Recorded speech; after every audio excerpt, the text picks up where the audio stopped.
So sir, ano po masabi niyo dito sa mga tao sa mga Trinidad and Tobago? Masaya po sila dito. Kasi po namin sa kanila. Enjoy na ba po kayo dito? Okay po. Okay. At ma'am, at sana makabalik kayo ulit dito sa para marami kasi concern dito mga Pilipino eh. So baka kulang lang sa oras saka ano, bigyan niyo rin ng pansin. Maraming concern dito. Guys, what's up? Good night po. Dito po tayo guys, Manila Park. At dito po yung mga kasama natin ngayon dito galing pa sa Washington. At bisita po sila dito sa Trinidad and Tobago. Bukas meron na naman silang literacy, budget literacy para sa mga OFW. At ito naman ngayon, nakipagsalamuha sila sa mga Pilipino dito sa Trinidad and Tobago. So ito po sila. Pakita ko po sa inyo. Good night po. Picture Trinidad for Filipino and Caribbean.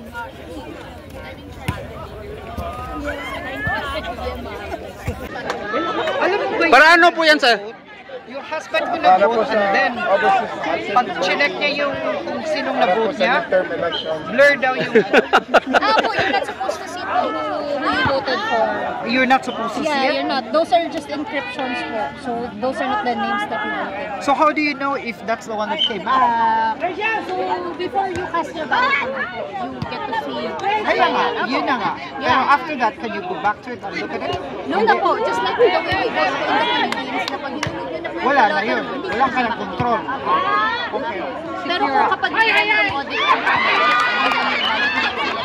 i-compare siya against the encrypted one. Do they do that every year? Every It's part of election? the transparency process po. That's after the election. They get it before the random. Kasi check ka na, hindi ba ako nag-vote? Nag-vote ako dito. Iba yung voting.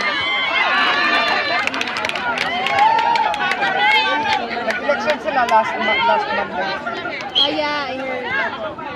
Tapos bago yung Prime Minister, tapos this evening, naglagay siya ng mga cabinet, the whole cabinet. 4 o'clock. Doon nga sa Crown Plaza. O yun, sa Gold. Kaya parang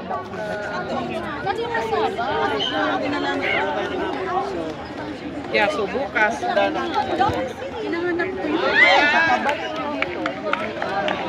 Okay ka na?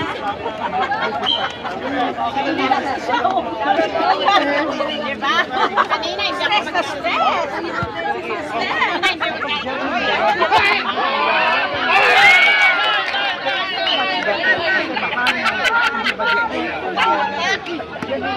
Mas malinis guys.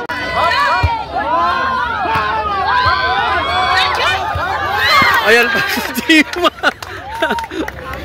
So introduce mo sila. Kana mga taga-uwa ang pag-ibig na may concern sa uwa ang pag-ibig is Hinay kay sa tingin. na may concern sa uwa. Kung may mga concern kayo sa pag-ibig, kanang doon na lang kayo sa kanila. kanang pag-ibig not broken ha, kanang pag-ibig na ano na it's Pag-ibig na.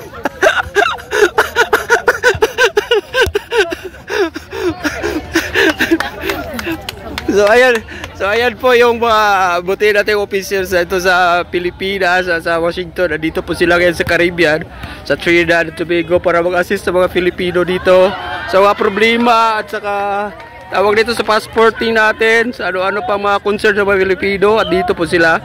So bukas meron na ba sila business literacy dito sa Cascadia Hotel. At maraming salamat po sa kanila lahat na binigyan nila ng pagkakataon at oras dito sa Trinidad and Tobago. So masaya naman sila at nagpagsalamuha lahat sa mga Pilipino dito. So maraming salamat po sa inyo, ma'am, sir. Ayan po sila. So ayan, marami po salamat sa kanila at God bless po sa kanila lahat. At sana maayos yung pagstay nila sa Trinidad and Tobago. So sir, ano po masabi niyo dito sa mga tao sa mga Trinidad and Tobago? Masaya po sila dito. Kasi po namin sa kanila. Enjoy na ba po kayo dito? Okay po. Okay. At ma'am, at sana makabalik kayo ulit dito sa para marami kasi concern dito mga Pilipino eh. So baka kulang lang sa oras saka ano, baka bigyan niyo rin ng pansin. Maraming concern dito sa mga Pilipino. So maraming salamat po sa inyo lahat at nandito kayo para mag-assist. Salamat.